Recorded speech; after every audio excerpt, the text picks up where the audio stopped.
You're listening to the LA Football Podcast.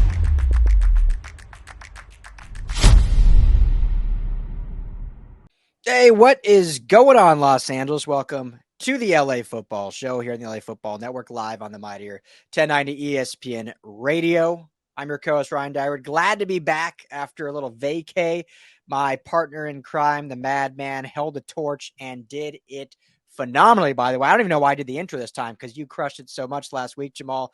But good to be back on the airways with you. We're starting off talking all things Trojans as we head into Pac-12 Media Day. But what's up, brother? Good to be back. Thanks for carrying the torch for me while I was gone. Oh, brother, great to have you back. You know, that's one of those where, you know, the star quarterback, you know, gets injured for a week and, you know, the backup comes in there and basically Max is out. So you think the backup's really good, but guess what? The backup's out of plays, the backup's out of talent, the backup's out of ideas. So you are back just in the nick of time, you know, and leading the varsity blues crew here. I did my John Moxon as best as I could for 1 week and excited to have you back, bro. Sounds like it was a great vacation in beautiful countryside of Minnesota. The pictures were dynamic. It was lakeside. I mean, but so happy. No one deserves a vacation more than you do. So really happy to see you refreshed and back in business. Well, I appreciate that. You know, you mentioned it. We did our Hollywood QB rankings a few weeks ago, and almost all those rankings, it was a backup that ended up supplanting the starter. So don't sell yourself short. I think you did just fine being the leading man. And I mean, you're always the leading man anyway. You just don't do the intros. But thank you. It was a great show. You guys did a phenomenal Succession rendition, you and our good friend Will Decker. And, you know, I had a lot of fun listening to it. And I must say, you guys the timing was spot on. So you do that better than I do. I mean, you guys had your times down, your breaks down. So hats off to you. It made my editing job a lot easier on the back end. So thank you. No, well, we learn from the best. You know, something rubs off now and then. You know, we're a little bit more than a hat rack, my friend. You know, so sometimes it sticks.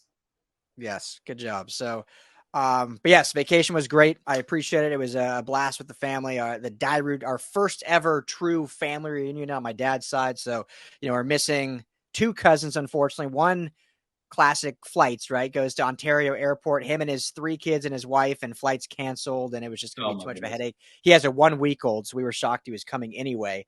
So unfortunately he wasn't there. One other cousin, but everyone else was there. So it was about 35 of us, you know, just did fishing, boat activities, sat in, you know, the sunset. We got lucky. The bugs were not bad. Anyone that's ever been to Minnesota knows it gets really bad mosquitoes and deer flies and horse flies by the lake. We were fortunate to not have that.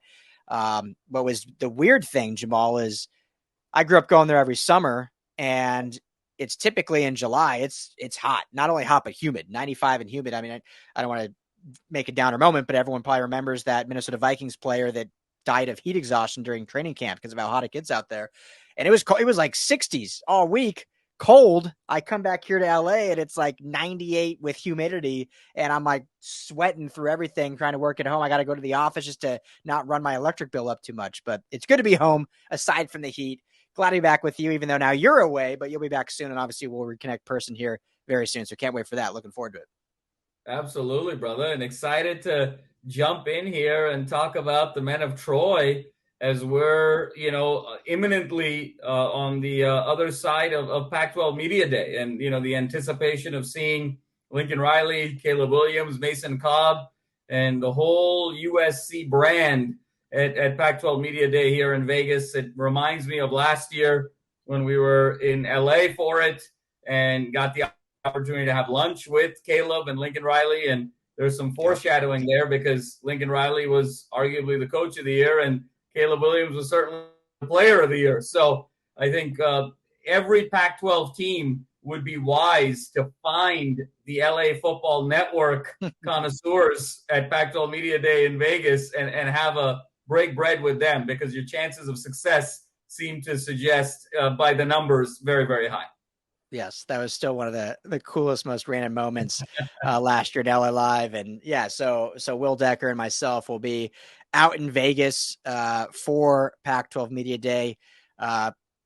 potentially, which we're going to talk about, potentially the last Pac-12 Media Day, certainly looking like it'll soon be the Pac-10 Media Day if they do survive. Obviously, our USC Trojans and the school across the way, UCLA, are moving to the Big Ten, which we've talked about extensively. But for this show, Jamal, we're going to do a little Pac-12 Media Day preview, kind of expectations for Lincoln Riley, Caleb Williams, Mason Cobb, kind of what our thoughts are, kind of looking at the schedule a little bit here quickly. So much excitement around this USC football team, and rightfully so.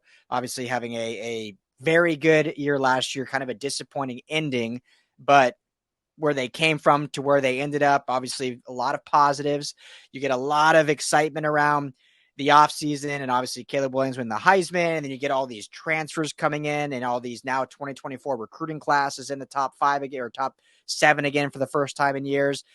And then you get the Mike Bohn news and his immediate resignation. You hear the scandal behind the scenes, and there's still no athletic director on the side. So a lot of very interesting and polarizing questions, I'm sure, will be brought to the attention of one Lincoln Riley.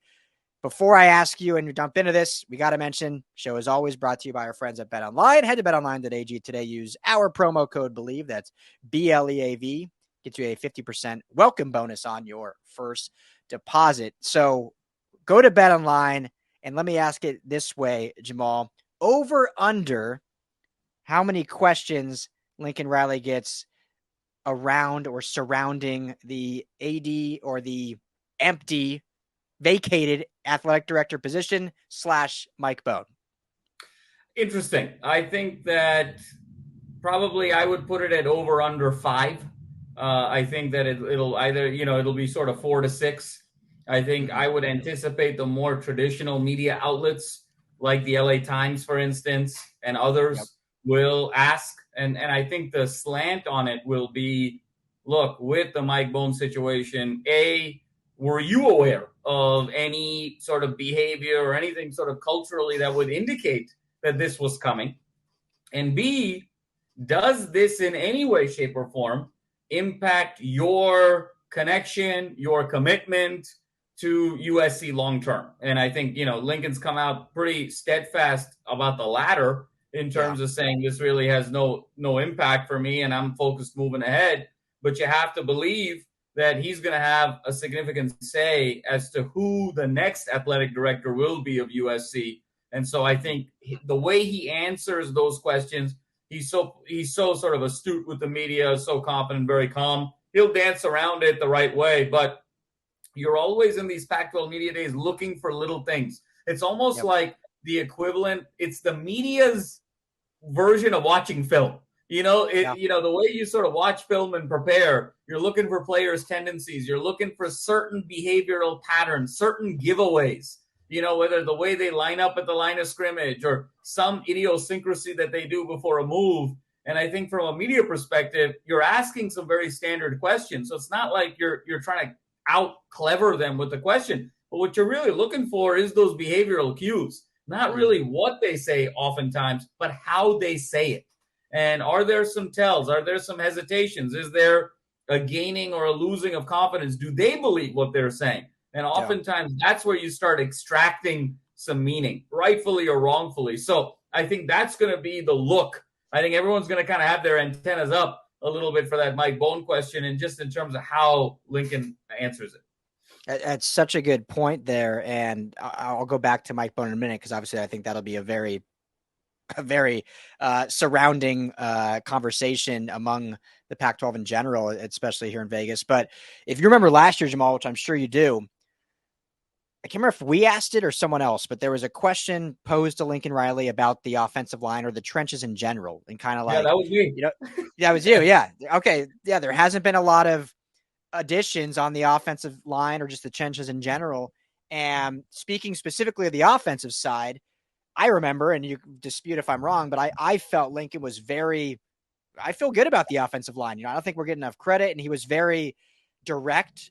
And to your point, like his body language and the way he responded wasn't just coaches talk like, oh, I trust our guys, I trust our coaches. It was like, no, we've put in work. I've seen these guys up. And I think USC's offensive line was one of the surprises of the entire conference. And they played very well up until the injuries kind of bit them late in the season. But the likes of Andrew Voorhees, Brett Nealon, all these others like really played very well. But at Pac-12 Media Day, everyone thought that was going to be the big weakness. Obviously, we all saw on the defensive side, that was a different story. But so to your point, the way he answered that, and we could take that now a year later, those kind of cues of like, okay, I could see the confidence he had in answering that versus oh yeah, we'll trust our system, trust our guys and get these guys up to speed. Cause he felt last July, no, our offensive line is good. We feel good about where they are. We don't need to add anything to that room. No, absolutely right, Ryan. I mean, it's so well said because he was so confident. And then the reality was we thought this was going to be a weakness of the team. And Caleb Williams had the most time of any quarterback in college football last year to throw. And part of that was obviously Caleb's brilliance from an improvisational standpoint, extending plays. Oftentimes, to previous conversations you and I have had, sometimes almost too long. But part of that was obviously a great offensive line play. You can't really have one without the other in terms of being able to extend those plays the way they had consistently. So the way he kind of came about in terms of answering questions, skill positions, he was almost radiated. Offensive line, he was very confident. And then you saw on the defensive line and the defensive questions, he sort of oscillated a little bit. You saw there was sort of a dip in confidence, and that's exactly how it played out. So it's going to be really fascinating for me to see a couple of key questions I would have for him this year that's unique to the 2023 season and how he goes about answering it. Yeah. So that's a great segue because you are so great at asking questions. And so what is one you would pose? And then I'll maybe not counter the question, but we can just talk about it back and forth. But just what's one of the questions if you were there or if you're able to make it, what you would say? Yeah, Ryan. I mean, I think first and foremost, the question I would ask him is, how do you see the evolution of the front seven between the end of last season and where you are right now? Obviously, they were able to get Jamil Muhammad, Mason Cobb, Anthony Lucas, Jack Sullivan, really a star-studded front seven, both at Alexander. the linebacker position. Absolutely. Both at the linebacker position as well as at the defensive line. So where is this group relative to the end of last season, and where is this group relative to this point last season? And how much of a delta are you seeing? Are you seeing things that are more of the same and kind of slight improvements, or are you seeing drastic improvement, particularly in the standpoint of athleticism, explosiveness, range, the ability to be versatile? So that would be question one for me, first and foremost. I think that's a great question. I might steal it and ask him it because I want to get his answer, as I'm sure you do as well. But what's going to be fun to see how he answers that is because he similarly talked about that at the spring game.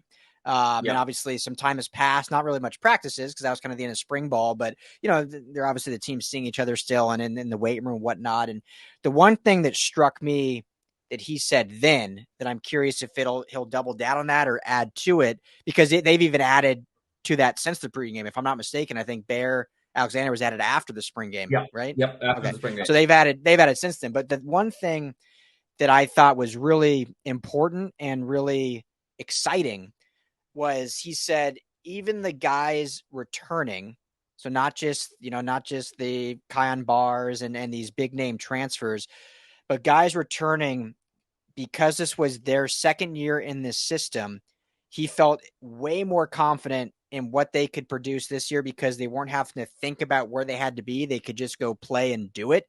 And so he had said, we go at the body language and how you answer, and he had said then, I feel great about where these guys are, even more than these big name transfers, because they're not getting the shine that the transfers are, but they know the system and they have the skill set to be here. They were here for a reason last year. Well, now they're in year 2, so they can really seize that.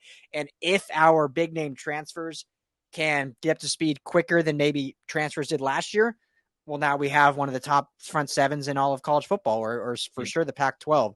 So phenomenal question. I think it's going to be really fun to see kind of how he answers that. And, it can't get much worse, right, Jamal? So can't get much worse. Absolutely. Yeah. So that would be sort of question one for me. Question two, Ryan, for me would be, Lincoln is in uncharted territory this year. And what I say by that is this is the first time that he is bringing back a Heisman Trophy winning quarterback.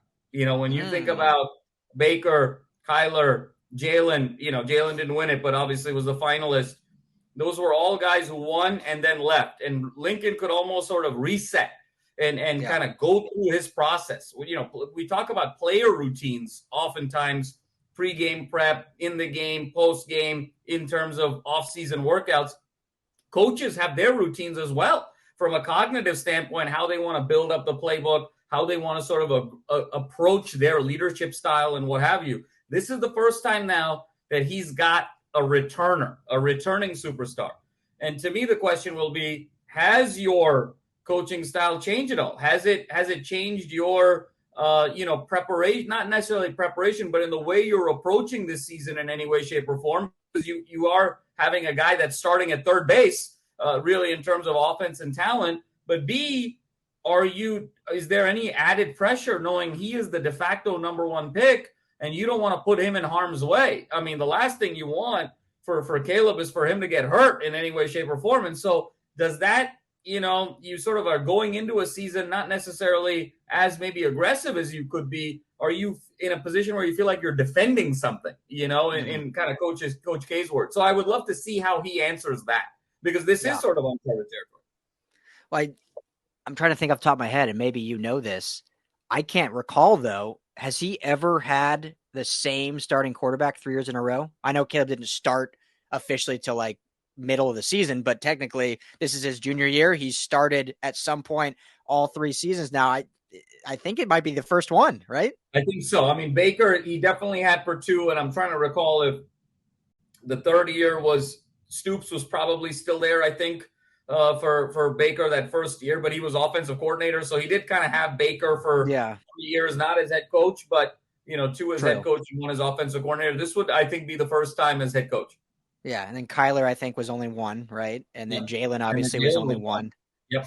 So I mean, definitely uncharted territory. And that'll be a curious one if he gives you the coaches speak and just like, Caleb prepares himself, I don't have to do too much, or if he'll kind of get down to the nitty gritty. But so fascinating to see. So let's pivot a little bit here, because we're obviously up, as always, running out of time quickly.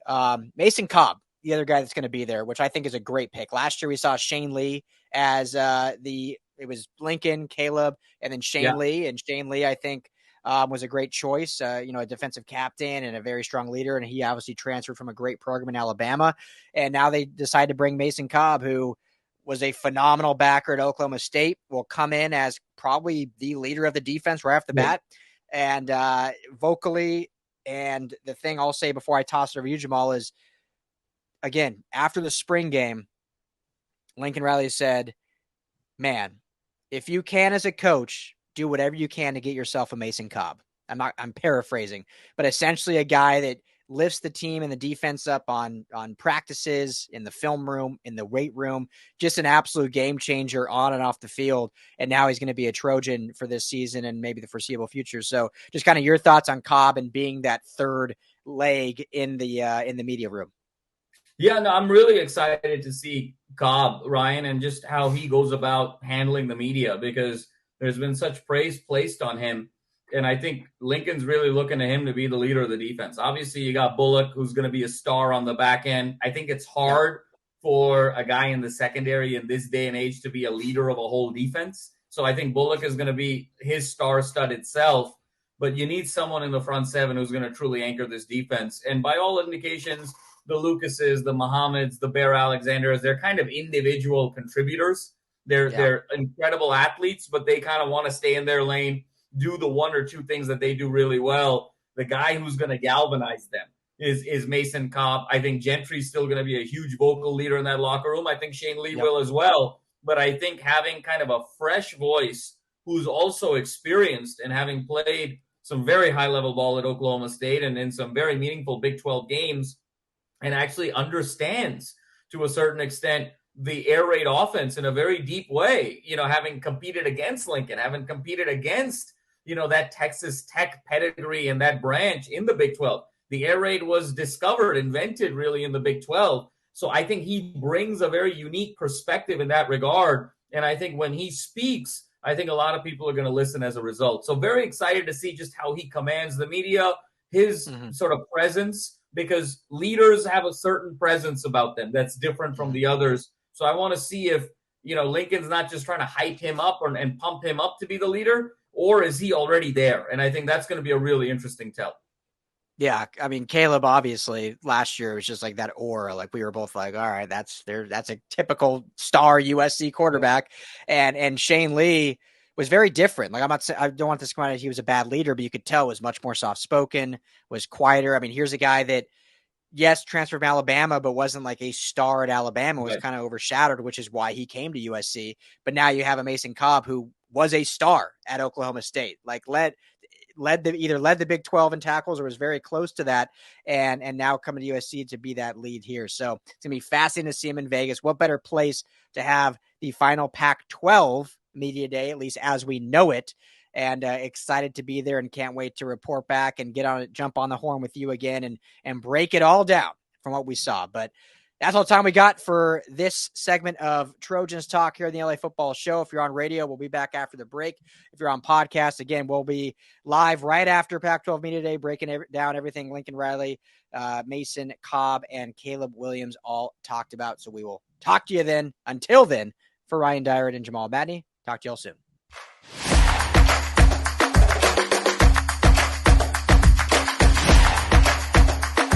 You're listening to the LA Football Podcast.